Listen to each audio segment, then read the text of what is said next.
कापसाची आपल्याला कॅनोपी म्हणजे उत्पादन कुठे कमी येते. तर कॅनोपी व्यवस्थापन म्हणजे आपण काय झाडाची वाढ व्यवस्थापन याच्यावर म्हणतो आपण त्याच्यावर चर्चा करणार आहे.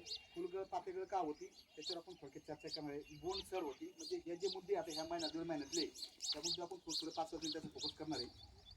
आणि अन्नद्रव्य व्यवस्थापन त्याला महत्त्वाचा विषय म्हणजे अन्नद्रव्य व्यवस्थापन जर व्यवस्थित दिलं आपण तर पातेचं उत्पादन पातेचं रूपांतर फुलात चांगलं फुलात जोमदार फुलातून जोमदार बोंडात आपला करायचं. कारण काय की उत्पादन नुसत्या पहाट्या वाढवण्यावर करायचं नाही. म्हणजे आपण असं वाढले त्याच्यावर नाही करायचं. वाढलेलं झाडाचं वजन आणि कापसाचं वजन हे कसं असावं ह्या गोष्टी का त्यानंतर नाही करू शकत ना. ज्यावेळेस आपण लागवड केल्यानंतरचं जे व्यवस्थापन आहे ते व्यवस्थापन चुकलं की मग चुकून जातं. आणि कापसाचं कार्यकाळ 120 दिवसापर्यंत चांगला म्हणजे जोमदार पण येत. आपण 140-50 दिवसामध्ये कापूस विक्री होतो. अशा जमिनीमध्ये तर 150 दिवसांमध्ये मला वाटतं कापूस विक्री होऊन दुसरं पीक सुद्धा त्या शेतकऱ्याला पाणी असतं तर घेता येतं. तर तो एक आपला विषय राहणार आहे अन्नद्रव्य व्यवस्थापनचा. कीड व्यवस्थापन आणि सेंद्रिय बोंडअळीचं व्यवस्थापन आपल्या याच्यावर चर्चा करणार आहे. दुसरा पावसाचा खंड पडल्यामध्ये काय उपाययोजना करायला पाहिजे तर त्याच्यावर चर्चा करणार आहे. आणि बालमजूर वगैरे. तर कॅनोपी व्यवस्थापनमध्ये कापूस आपल्याला 4 फूट उंचीमध्ये मी आणि सांगतो 4 फूट उंचीमध्ये आपला 20 फांद्या पाहिजे आपल्याला. आणि त्या लोक म्हणते मग चमत्कार मारला शेवटचा 70 दिवस झाला तर चमत्कार मारला जमन का. दोन्ही फांद्यातलं अंतर जे वाढलं का ते नेमकं कमी होतं. आणि मग काय होतं अंतर वाढतं आणि दोन्ही बोंडातलं अंतर वाढतं. आणि मग काय होतं पाते पुढे पुढे लागत जाते आणि पहिले पाते गळून जाते. त्याच्यासाठी आपल्याला काय करायचं की आपल्याला आयडियल प्लॉट आपल्याला जर म्हणायचा असला तर आपल्याला प्रत्येक बोंडाचा विकास बघावा लागणार आहे. प्रत्येक बोंडाचं वजन बघावं लागणार आहे. आता एखाद्या आपण जर म्हणलं समजा उदाहरणार्थ 100 बोंड आहे कापसाला. लोक सांगतात ते की आमच्या कापसाला 100 बोंड आहे 80 बोंड आहे. आणि ते जर 3 ग्रामचे असले तर काय फायदा आहे. 300 ग्राम कापूस नाही होणार ते शक्य नाही. 100 बोंड होऊ शकत नाही. पहिले जे 4x4 अंतर होतं तेव्हा झाडं तसा आकार होता झाडाचा तेव्हा शक्य होतं. आता आपण क्लोज स्पेसिंग म्हणतो आपण आता दाट लागवड म्हणतो. आता हे लागवड मला 4x1.25 4x1.5 असं 4x असं किती मावली 4x4 1.5 6 म्हणजे 6 स्क्वेअर फूट म्हणजे 7,000 झाडाची संख्या आहे. आणि 4x4 वर तेव्हा 2,000-2,500 झाडाची संख्या होती. किती होती 560 भागेला 16 स्क्वेअर फूट करा बरं पण याचं म्हणजे आपल्याला सांगते किती तफावत झाली झाडांची. आता कधी जमीन हलकी त्यांनी अजूनच दाट लागवड केली असेल तिथं बोंड कमी येते समजा पण झाडाची संख्या जास्त झाली ना. तर तो विषय तर आपल्याला काय करायचं आता एका कापसाचं झाड जर मी बघितलं आयडियल प्लॉट बघितला चांगला तर 15 क्विंटल ते 20 क्विंटल वाढलेलं वजन होतं तयार. कशाचं वाढलेलं म्हणजे कापूस उपटल्यानंतर जेव्हा कापूस वीस नाही होतं उपटल्यानंतर आपण जर एका एकरातला जर आपण जर पायट्या बघितल्यात किती होत्या 15 ते 20 क्विंटल. आपला कापूस आपला तेवढा व्हायला पाहिजे असं माझं मत होतो. मी काही वाहनाबद्दल बोललो का जेवण लावाचा होतो असा विषय का होतो. फक्त आपलं काय करणार आहे नियोजन करणार. नियोजन करणं म्हणजे काय लय मोठं खर्च करणं नाही बरं का. फक्त वेळेच्या वेळेला करणं पण. मग जर तुमचं जर आता 15 क्विंटल आहे हे जर जास्त वाढणार नाही तर ते कशाला असतं जमिनीचं प्रत असते पाण्याचं नियोजन अन्नद्रव्याचं नियोजन याच्यावर असतं झाडाची ग्रोथ. जेवढी ग्रोथ होईल का तितकं आपला कापूस घेता येईल त्याच्यावर लक्ष द्यायचा. कॅनोपी मॅनेजमेंट म्हणजे काय झाडाची ग्रोथ आणि कापूस म्हणजे तुम्हाला झाडाचं वजन आणि मुळाचं वजन झाड पडल्यानंतर ह्या गोष्टी आपण साध्य जर करता आल्या आपण जे 4 क्विंटलवाले जे 5 क्विंटलवाले पण लोक आहेत ना ते की हां मग 5 क्विंटल जर कापूस होत असेल तर मग लागवडीपासून तर काढणीपर्यंत ते समजा खर्च पायट्या उठून जाळेपर्यंत आपण वावर जातो पायट्या माती जाळण्याचं करतो ना तर त्याच्यापर्यंत खर्च बाकीच होतो. मग ते गणित जर केलं ना मग ते योग्य आहे का हा माझा विषय. करायचं काहीच ते विषयच नाही. आमचं म्हणणं नुसतं काय आहे हे काडीकचरं ह्या जमिनीला द्यायचं. आता हे बऱ्याच वेळेस विचार चालू आहे तरी पण एक सांगायचं भाग म्हणजे अन्नद्रव्य व्यवस्थापनामध्ये तेच महत्त्वाचं आहे. 80% त्याच्या अंतरावर जो आपण ते नंतर करू 80% अन्नद्रव्य झाडाला लागणारं मातीमध्ये असलेल्या सेंद्रिय पदार्थापासून तयार झालेल्या सेंद्रिय पदार्थ म्हणजे काय काडी कचरं पालापाचोळा काय जे पिकांचे औषध असेल काय असेल त्याच्यापासून तयार झालेलं अन्नद्रव्य 80% घेतं. आणि आपण खतं दिलेले मातीतून खतं दिलेले ड्रीपमधून दिलेले पानामधून फवारलेले त्याचा वाटा 20% फक्त. अन्नद्रव्यावर अजून कोणी परिपूर्ण झालंच नाही. कापूस पिकाला लागणाऱ्या अन्नद्रव्यावर अजून कोणी परिपूर्ण झालंच नाही. अजून किती लागतं कोण्या प्रमाणात लागतं काय लागतं याच्यावर अजून कोणी परिपूर्ण झालं नाही. म्हणून आपल्याला शास्त्रज्ञाचं म्हणणं असं आहे जे चांगल्या अभ्यासू शास्त्रज्ञ त्यांचं म्हणणं असं आहे की जे जमिनीनं तयार केलेलं आहे, मातीमध्ये तयार झालेले, म्हणजे मग आपण पिकाची फेरफार करून म्हणा किंवा द्विदल धान्याची पिकं, आपण त्याला डाळवर्गीय पिकं म्हणून ते घेतले 1 वर्ष, तशा तयार केलेल्या जमीन असन, काडीकचरा असन, शेणखत असन, गोरखी जमीन असन, तर तिथून जास्तीत जास्त अन्न पुरवठा होतो पिकाला. आणि आपण टाकलेलं हे मला तर नाही वाटतं बा किती फसवते आपल्याला ते कंपन्या. खोके घरी गेले की तुम्ही काही पोते धरून निघा. आपण नाही का ज्यावर गव्हाला आणतो युरियाच्या ह्या वेगवेगळ्या कंपन्याच्या, त्या कंपनीत आपण इथं एखादी सोमनाथला एखादी कंपनी तयार करू खताची, पेट्या पावसल्या कृषी बघायला त्याला काय गरज आहे. आणि सरास ते चालू आहे बरं का माझं, मला पण कंपनीवर बद्दल बोलायचं नाही, सरास ते त्याला शेतकऱ्याला कोणा गरज नाही. पण आपण आपल्या जमीन जर आणून जर आपण जर वाढवलं, चांगलं जमीन तयार केली, जेवढी जमीन चांगली तयार होईल तितकं आपलं पीक जोमदार होईल. आणि त्या गोष्टी महत्वाच्या तर की आता जर कोणाचा कापूस असन जर 50 दिवसाचा, तर त्यांनी कृपया जमिनीची ओल असन तर 1 लिटर पाण्याला 1 ml चमत्कार स्प्रे आता टाकावं किंवा 6 ml टाकावं. पण जिथं जमीन हलकी आहे, पाण्याची मागणी आहे, झाड सुकतंय, अशा ठिकाणी चमत्कार वापरायचं नाही. ती मसा आम झाड लहान नाही, पण पेरं बा किती पडू राहिलं तर दोन्ही फांदीतलं अंतर जास्त असेल तर चमत्कार स्प्रे घ्यायला काही हरकत नाही. 50 दिवसापर्यंत आपण चमत्कार स्प्रे टाकायला पाहिजे. 1 लिटर पाण्याला 1 ml ते 6 ml. जमीन जास्त काळी असेल तर 6 ml घ्या, जमीन जास्त हलकी असेल तर 1 ml आपण फवारा घेऊ शकतो. पण जमिनीमध्ये ओलावा असणं किंवा पाणी दिलं असतं तर दुसरा फवारा आपला घ्यायचा. मग आपलं काय करायचं, तुम्हाला मी सांगितलं का पराठी नाही करायच्या. पहिल्या बोंडाचं संगोपन कसं करता येईल, आणि पहिलं पातं आपण म्हणतो, पातं जर चांगलं असलं हेल्दी असेल तर फुल हेल्दी होईल, फुल हेल्दी असेल तर बोंड हेल्दी होईल. आणि आपल्याला 8 पर्यंत आपण 10 पर्यंत सुद्धा आपण बोंडाचं वजन घेऊ शकतो बरं का. किती ग्रॅम पर्यंत, 10 ग्रॅम पर्यंत. मग त्याला झाड कसं लागेल, तुमचा 80 दिवस झाले शेंडा खोलडा, 70 दिवस झाले शेंडा खोलडा. मग काही पाट्याचा शेंडा 70व्या दिवशी खोडा, एका पाट्या शेंडा 80व्या दिवशी खोडा. तुम्हाला वाटलं अजून एखादा पाटा येतात शेंडा 90व्या दिवशी खोडा. म्हणजे आपलाच अभ्यास करायचा. मग आपण जर बघतो की वर शेंडा जर खुडला तर सगळी ताकद बोंडात जाते आणि बोंड फक्त ठोकरणार पाहिजे. हा चांगली गोष्ट आहे. आता 20 फळ फांद्या आपल्याला एका प्लॉटवर पाहिजे, पण काही झाडाची ग्रोथच होत नाही तिथपर्यंत. आता तुम्ही समजा दाट लागवड केली, त्याने समजा 10,000च्या पुढे झाडं घेतली एक एकर, त्याला 3 बाय 1.5 म्हणते, 3 1.5 4.5 किंवा 4 बाय 1.5, 4 1.5 6 स्क्वेअर फूट दिलं. 3 by 1.5 3 1.5 4.5 square foot, 4.5 square foot म्हणजे 9,000 9,500 झाड बसतील. कारण का 3,560 स्क्वेअर फूट एक एकर आणि 4.5 स्क्वेअर फूट आपण दे राहिलो त्याला, 4.5 जर दिला आपण तर मला वाटतं 9,000च्या जवळपास समथिंग झाड बसतील. तशा ठिकाणी मग फांद्या कमी येतात ना, कारण का त्याचं बोंड जास्त, झाडं संख्या जास्त आहे. अशा ठिकाणी आपण 18 फळ फांद्या 16 फळ फांद्यावर आपलं समाधान होऊ शकतं. पण तुम्हाला वाटलं मी आता 20 फळ फांद्या मला 100 दिवसानंतर घ्यायच्या, नाही बरं का, तो शक्यच होत नाही. जो मेजे का 80 दिवसापर्यंत तुम्ही 70 दिवसापर्यंत तुम्ही 20 फळ फांदे घेऊ शकता. पण 80 दिवसापर्यंत आपण त्याला काय करायचं, अन्नद्रव्य व्यवस्थापन चांगलं द्यायचं. एकदा अन्नद्रव्य व्यवस्थापन मी तुम्हाला बोलणार आहे. चुकीच्या पद्धतीनं आपण सगळेच चुकीच्या पद्धतीनं खतं देतो. तशा पद्धतीनं जर खतं दिले, वेळ हुकून दिले, टाकलं कुठं याचं असं जर केलं तर ते आपण उत्पादन आपण घेऊ शकत नाही. म्हणून आपलं काय करायचंय, दोन्ही फांद्यातलं अंतर 2 इंच, 4 फुटामध्ये बरोबर तुमच्या 20 फळ फांद्या लागून जातात. 2 इंच म्हणल्यानंतर तर 4 फुटामध्ये 20 फळ लागतात. आपला 7 दिवस झाले की शेंडा फोडायचा. शेंड्याची फांदी आणि मधली बुडातली फांदी सारखी येते, पण त्याला काय लागन, अन्नद्रव्य व्यवस्थापन व्यवस्थित लागेल, जमिनीत ताकद व्यवस्थित लागेल. ते म्हणतात आता हे कुठे बोलतो ते कुठे गेले कधी भाई. हा ते म्हणे जमीन भारी आहे तिथं सोयाबीनला पाण्याची गरज नाही, पण जमीन हलकी असेल, जमिनीच्या नुसार आपण बोलतोय. जर तुमच्यात क्षमता असेल मला 20 क्विंटल घ्यायचं तर ते झाड 20 क्विंटल देतं. तुम्ही जे म्हणले माझी जमीन चांगली आहे, माझ्या जमिनीमध्ये काडीकचरा चांगलं बुजलेलं आहे, मला 25 क्विंटल घ्यायचं, 5 क्विंटल देतं, 3 क्विंटल देते, 50 ग्रॅम एक झाड कापूस देतं, आणि एक जम 250-300 ग्राम कापूस देतो एक झाड. मग आपला 50 ग्राम घ्यायचा का 300 ग्राम घ्यायचा ते आपण ठरवायचं. आणि काहीच नाही करायचं, फक्त जसे आवड सगळ्यालाच आहे, फक्त नियोजन त्या पद्धतीने करायचं. आवड कोणाला नाही सांगा, कोणाला वाटतं मला कापूस कमी राहा, कोण कष्ट कमी करतात, बोलतं घाम घालतो आपण कठीण काम करतो. फक्त तो जर घाम जर मुळ्यात तोडण्यासाठी घालायचा असेल झाडाच्या तर मग आपण चुकीचं करतो, आहे की नाही. तर त्या गोष्टी महत्वाच्या आहे.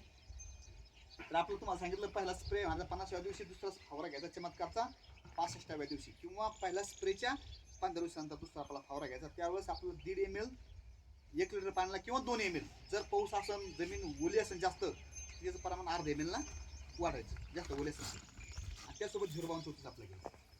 या गोष्टी आपल्या केल्या आपण तर तुम्ही माणसां मग खोडामध्ये तुमच्या बोंड आले पाहिजे. तुम्ही जर बघितलं ना काही पात्या खालून पाते आलेले आणि काही फांदी सुद्धा खोडात सुद्धा पाते आलेले. फक्त त्याला आता करायची गरज आहे अनाथ व्यवस्थापन होते काय होईल गळू देणार नाही. आता फुलगळ पातेगळ आपण चर्चा करू. फुलगळ पातेगळ का बरं होतं. आता फुलगळ पातेगळ व्हायचं कारण आहे आता हे जे मी तुम्हाला सांगितलं ना इथं सेंद्रिय बोंडअळी किती मध्ये फुलं निघले हे काय होणार आहे पातेगळून टाकते फुलगळून टाकते. दुसरी गोष्ट अन्नद्रव्याची कमतरता पडली किंवा आपण सप्टेंबरचा उन्हाळा म्हणतो हीट म्हणतो सप्टेंबरची त्यावेळेस झाडावर बोंड अजून जास्त राहते त्यावेळेस पातेगळ होते. ती जर पातेगळ होते नसतं तुम्हाला तर चमत्कार तुम्ही जर स्प्रे घेतले 2 स्प्रे तर पातेगळ त्यावेळेस होत नाही. मग तुमच्या आता भरपूर पाते लागले मग त्याचं पोषण कोण करणार आहे. मग काय होईल पाते काय जेवढे जास्त पाते लागते का तेवढे पाते साईज बारीक पडेल. कारण काय की एका झाडावर त्या झाडाने तयार केलेलं अन्न आणि त्या झाडावर असणारे पाते फुलं बोंडांची संख्या हे तंत्र कोणी हे करत नाही. पण मला वाटतं द्राक्ष बागायतदारांना डाळिंब बागायतदारांना का बरं विचार करायचा. कापूस उत्पादकांना बी विचार करायला पाहिजे आपण जास्त उत्पन्न कसे घेऊ. म्हणून आपलं काय करायचं आहे त्या पात्याचं पोषण जर करायला चांगल्या पद्धतीने त्याला खताची फवारणी मारायला लागेल. मग फक्त खताची फवारणी काय करायला लागणार आपल्याला लागवडीची पहिली अवस्था आपण वाढ जर केली असेल ते स्प्रे की नाही तवा आपल्याला जास्त काही गरज जाणवत नाही. पण ज्यावेळेस फळ फांद्या फुटतात आपण त्याला तो काळ म्हणतो आपला 35 दिवसात 30 दिवसानंतरचा तेव्हा 12 फवारा घेणं गरजेचं आहे. किंवा घरचा DAP टाका चांगल्या कंपनी DAP असतात DAP टाका 2% DAP सुद्धा फवारा आपण त्याच्यामध्ये घेऊ शकतो.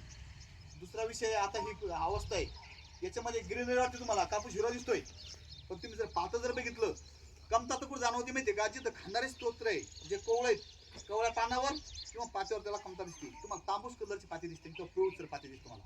जसं पानाचा कलर काळा डक आहे किंवा ग्रीन म्हणतो आपण त्याला हिरवागार आहे गडगडत तसा पात्याचा कलर हिरवागार गडद पाहिजे आपल्याला. त्यासाठी आपल्याला काय करणार आहे मग आपल्याला जमीन कोरडी आहे ड्रीपनं पाणी दिलं तेवढ्याच भागात आहे पण जे आपलं अंतर दिलं मोठं मधलं त्या अंतरातल्या मुळ्या कोरड्या झाल्या आता माती कोरडी झाली आणि तिथलं की अन्नद्रव्य त्या झाडाला घेतात नाही. अशा वेळेस काय करायचं आपण त्याला पानाद्वारे काय अन्नद्रव्य देता येईल. पानाद्वारे आपल्या काढायचं पहिले 12 फवारणी महत्वाची नंतर 13-0-45 फवारणी मध्ये म्हणजे एकदा 12-61 नत्राने स्फुरत किंवा DAP मध्ये काय 18-46 आणि तिसरं पोट पालाच म्हणतो आपण त्याला एक फवारणी आडलं बनवून द्यायची. एक फवारणी काय केली 13-0-45 म्हणजे स्फुरत थांबवलं पोट्याची फवारणी केली. मग लोक ते माणसं पोट्याची फवारणी सगळ्यात शेवटला लागते. आता लोक वाचते ना युट्यूबला यायला त्याला कुठे बघतात पण हरितद्रव्य तयार करायचं काम जे पानामध्ये आपण म्हणतो आपण कसं हिमोग्लोबिन म्हणतो किंवा आपण त्याला पानामध्ये त्याला काय म्हणतो क्लोरोफिल तयार करायचं काम कोण करतं पालाच करतं मॅग्नेशियम करतं आणि नत्र करतं. आपण नत्र कमी द्या आपण ज्यावेळेस खरंच गरज त्यावेळेस जेव्हा बी लागतंय तर त्यावेळेस आपलं काय करायचंय 13-0-45 फवारणी ज्यावेळेस पाते बोंड भरपूर असेल तेव्हा 0-52 फवारणी. तुम्ही जर 3 फवारणी सांभाळले ना सोयाबीन मध्ये सुद्धा तर सोयाबीन मध्ये जे दाणे आहेत ना त्याची साईज बघा तुम्ही 1.5 पट 1.25 पट मोठी होईल. म्हणून त्या फवार करणं गरजेचं आहे. आता आपण खतं टाकतोय आता खतं टाकतो तर मी जेवढं आम्ही फिरलो का तेवढं गज टाकले असे एवढे एवढले बुडापाशी एका ठिकाणी कुठतरी बघितलं प्लॉट पसा पसा पसा पसा असं इतकं खत टाकलं कुठं बुडा जाऊ. आता खत किती टाकाव कुठं टाकाव किती प्रमाणात टाकाव आणि कशाच्या माध्यमातून द्यावं अन्नद्रव्य हा विषय महत्वाचा आहे. आता टाकलं इतकं मोठं मग ते आता ते मुळ्याला गेलंय पण किती मुळ्याला गेलंय मला सांगा तुम्ही. एका झाडाला तुम्ही जागा दिली ठीक आहे आता मुळ्या एवढ्या नाही पांगल्या पण मुळ्या जर झाड 1.5 फूट उंच असेल तर 1.5 फुटापर्यंत मुळे तुम्ही चांगलं एखाद्या वेळेस गेले तर बसा मस्त झाडापाशी हळूहळू काढा तुम्ही जिथं मुळ्या तोडेल नाही तिथं बघा ह्या फटीतल्या मुळे त्या फट गेलेल्या तुम्हाला 7 दिवसामध्ये ह्या झाडल्यामुळे सुद्धा ह्याकडे त्याकडे गेलं तुम्हाला. आणि एवढं जागा दिलेली आणि एवढ्या जागेत टाकलं म्हणजे उदाहरणार्थ एका घरामध्ये 10 माणसं आहे आणि काम किती माणसं लावलं एकाच माणसाला लावलं म्हणजे मुळे किती असंख्य मुळे आहे आणि इतक्याच मुळ्याला काय दिलं खत दिलं. बरं खत कुठं दिलं वरून टाकून दिलं. वरून टाकलेलं खत ठीक आहे पाऊस जर पडत असेल तुमचा झिम झिम झिम झिम किंवा आज पडला उद्या पडला थोडा पडला ठीक आहे जातं ते विद्राव होऊन जाईल आणि तितक्या जागेत जाईल. जोपर्यंत जमिनीमध्ये मातीतल्या ज्या बॅक्टेरिया आहे किंवा आपण त्या जीवन म्हणतो ते जीवाणूच काम करतात दळून करायचं काम दळण करायचं आणि स्वयंपाक करायचं काम कोण करतं ते करतं. पण आपण काय करतोय, त्याला खतच नाही भेटलं, त्या बॅक्टेरियाला कामच नाही भेटलं, बॅक्टेरिया तसेच बाजूला आहे, बॅक्टेरिया अशा वरून येऊन बसत नाही खतावर, त्याला मातीच लागत, त्याला मातीत विद्रावून लागत, मग बॅक्टेरिया काय करतात त्याचं खताचं रूपांतर काय होऊन उपलब्ध स्थितीमध्ये करतात. पण ह्याला खूप चुकीचे आहे. सगळ्यात मोठं जर तुम्ही आपण अन्याय करत असाल ना तर अन्न व्यवस्थापन अन्याय करतो याच्यावर, आणि मग ते बाकीचे मुळे नाही येत वापस आले खत खात नाही. बरं मग तितकं थांबलं ते, आणि जर पाऊस आला मोठा एखादा ती जागीच खायच्या आधीच ते काय तर सगळं होऊन गेलं. म्हणून सगळ्या मुलांनाच खतं द्या, किती लागतं त्याचा अभ्यास करून द्या. आता एवढा आपला वेळ नाही की त्याचं सांगायला किती लागतं मग किती काय द्यायला पाहिजे.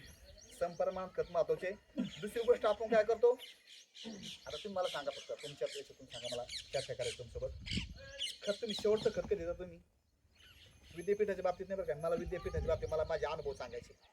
कारण का शेतकरी शास्त्रज्ञ सगळ्यात मोठा आहे. विद्यापीठाचा 4 वर्ष BSc ॲग्री करतो, त्यानंतर 2 वर्ष MSc करतो, आणि त्यानंतर 2 वर्ष PhD करतो, झालं डॉक्टर. आणि हे आपलं आयुष्य गेलं.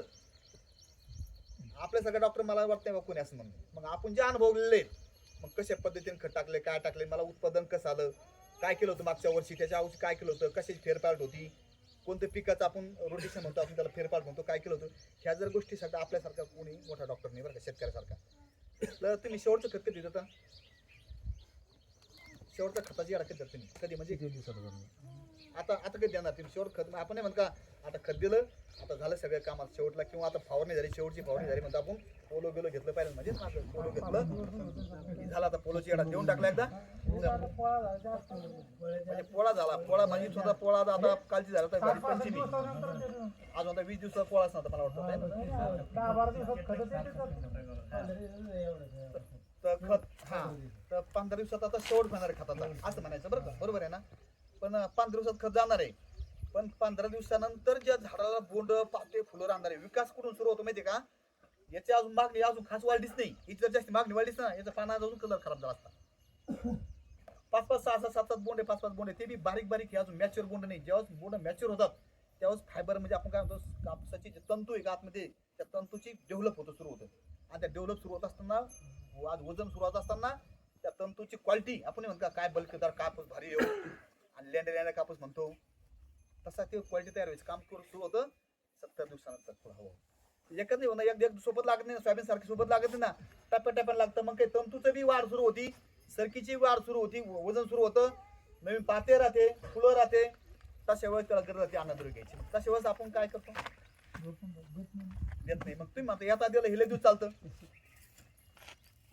आपण म्हणतो लय दिवस चालतं, पण ठीक आहे ना. आता हे खत टाकलं आणि उजून बद्द रोजच पाऊस येऊ राहिला, मातीतून कुठं चाललं खायच्या माती. बरं एक तर मुळं बी काम नाही करीत, रोजच पाऊस असल्यावर करते का मुळं काम. आपण काय केलं तर आपण असं राहतं मोकळं, आपण त्याला काही सरी पाळलेलं नाही. म्हणून आम्ही म्हणतो की ज्यावेळेस आपली पाळी आता बंद होणार आहे, मुळे तर लगेच पडायचं नाही, ज्यावेळेस पाळी बंद होणार त्यावेळेस मध्ये सावधोनीचं डवरं म्हणजे आपल्या अंतरानुसार करायचं. दोन्हीची डवऱ्यानं मस्त खोल एक अशी की खोल पाळी मारायची मदत बरं का. आणि नंतर काय करायचं ते डवरून झालं की दिलीत डवऱ्याला दोरी गुंडायचं, डवरं डवून ठेवायचं वर. आणि मस्त काय फक्त आपलं काय करायचं, लय मोठा वरून नाही करायचा, फक्त त्या सपाट जमिनीपेक्षा खाली 6 इंच खाली खोड आलं पाहिजे. मग तिने रोज पाहू शकतो. मी उदाहरण देत असतो मिरच्या रोपाचं किंवा बांधावर झालं तर मिरचं रोप उदाहरण सगळ्यात चांगलं तुम्ही रोप टाकलं वाफ्यात, मिरच्याचं रोप टाकलं वाफ्यात तर वाफ्यावरले मधले झाडं आणि वरमावर झाडं काही फरक वाटतो तुम्हाला काही? कुठली झाडं? वरमावरली झाडं, वाफ्यातलं रोप बारीक बारीक. बरं काय वेगळं त्याला माती सारखीच आहे, ते वरमावरे त्याच्यामुळे एनी टाइम वापसा. हे पाणी दिलं की 8 दिवस वास, आपण पाणी दिलं वाफ्याला की 8 दिवस चुकून जातो खाली. पण हे काय होतं की दुसऱ्या दिवशी काय होतं वरमावरलं हरकत त्याची खपली तयार होती त्याला, मग तिथले मुळे चालते.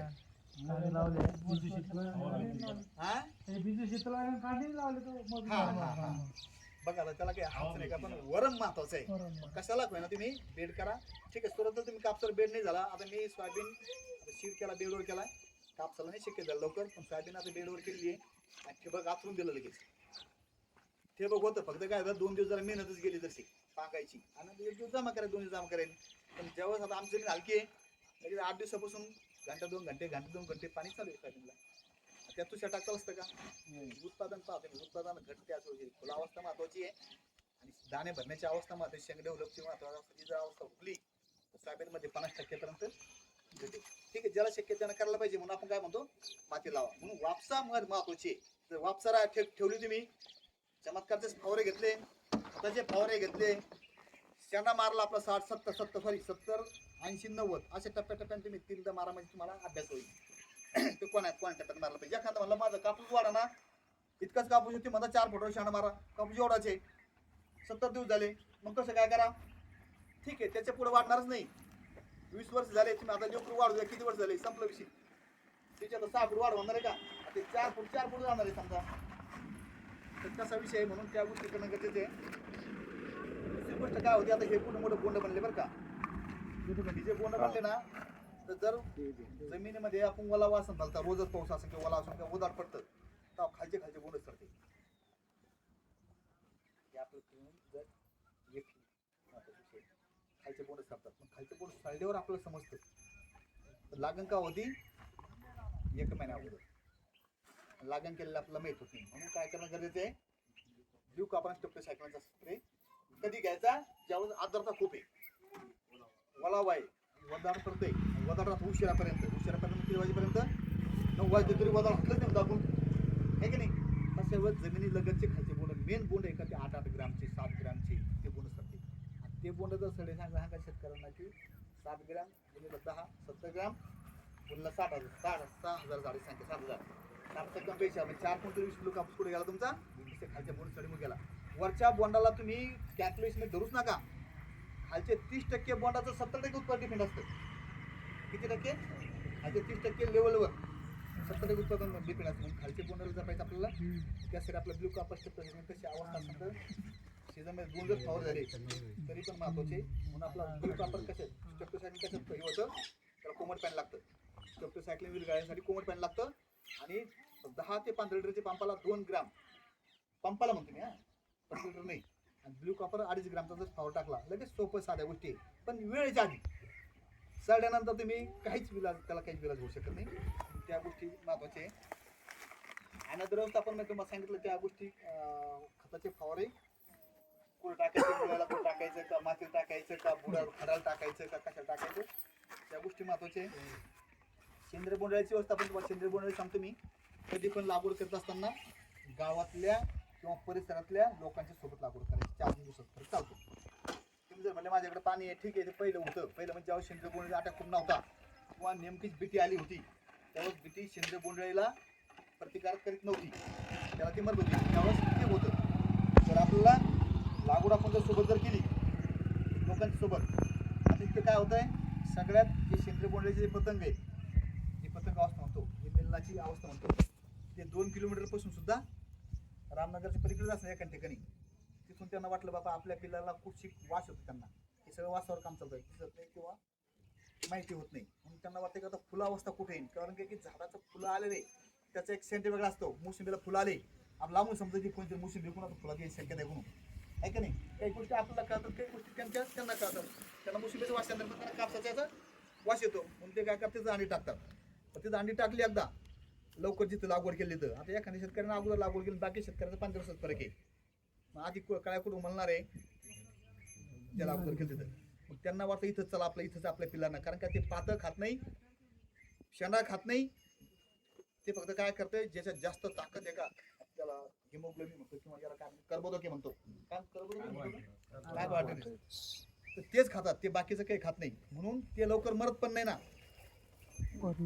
पाण्यात राहतं. आपण ते बीजी ते पाण्यात राहतात, लवकर मरत नाही.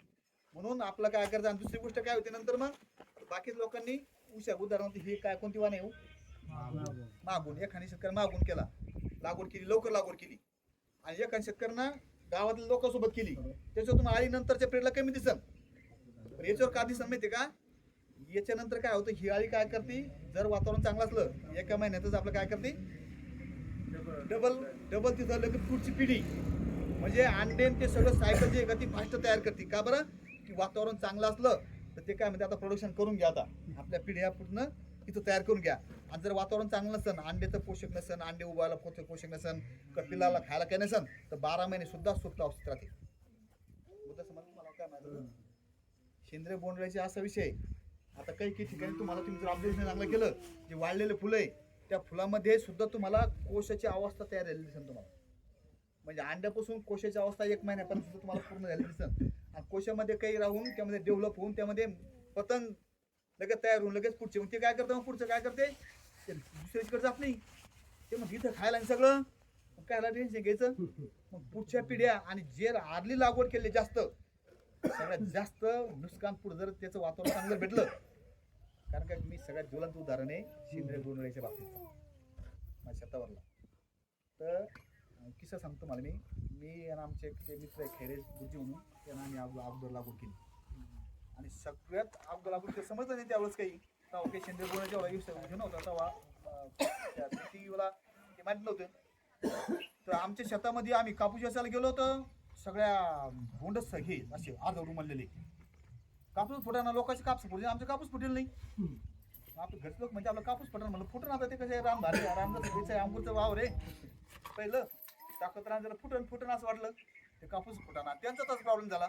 पण आमची जरी मोक्ष लावली ती आधी त्याची मोक्ष होती ती त्यावेळेस मनी मेकर सॉरी बाकीच्या आमचं ऐकून बाकीच्या लोकांना मनी मेकर तेच कापूस बलकी जरा फुटू लागले. कापूसच चांगला अजिबात आली नाही. आमच्या कापूसात पूर्ण सीझन भर म्हणजे वर्षभर जोपर्यंत विचित नाही का तोपर्यंत सगळे बुडाचे शेणाचे बोंड सगळे आळीची शिंदे बोंडायची. आणि बाकीच्या लोकांची बिलकुल नाही. म्हणजे जास्त आवश्यक तुझे का नाही. आमचे येतात ते पिढ्या आमच्या जवळ झाले दुसऱ्या किंवा आमच्या जवळपास शेजारी थोडंफार गेले. म्हणून सेंद्रिय बोंडअळी त्यातले जपणं गरजेचे.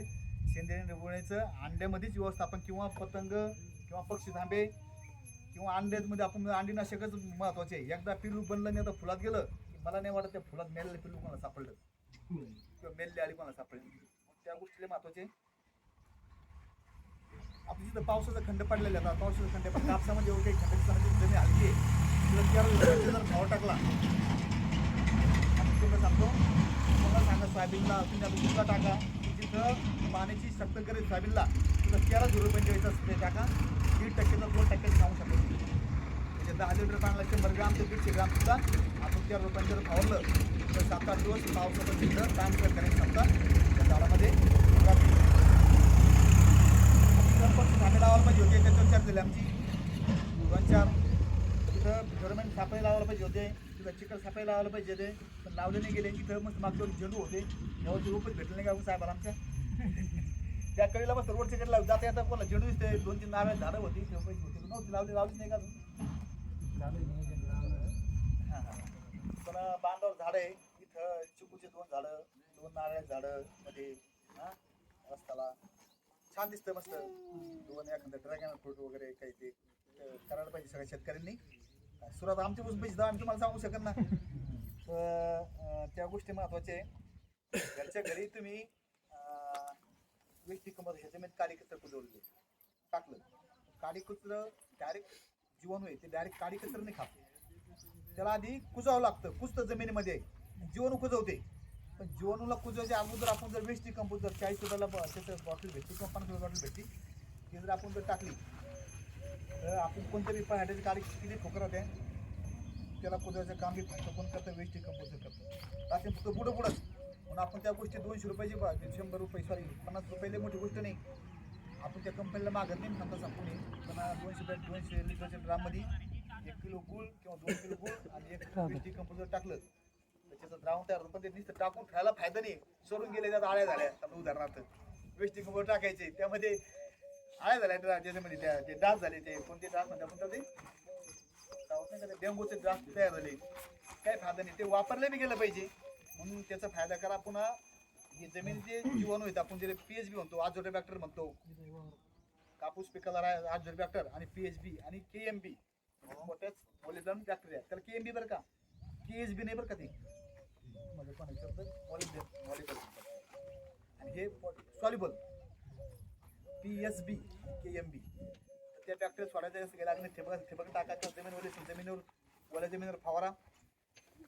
ते काय करीन टाकलेले खतं आहेत हे खतं उपलब्ध करायचं काम करून देते. या गोष्टीला छोटे आहे पण जिथं मग जास्त उत्पादन भेटतं का टरबूज लावले आपण मिक्सर आवडी शेडच्या काही शेडनेट लावलं की तिथं लोक आवश्यक करतात. मग तिथं सापळे लावतात, तिथं कोणी सांगत नाही लावायचं.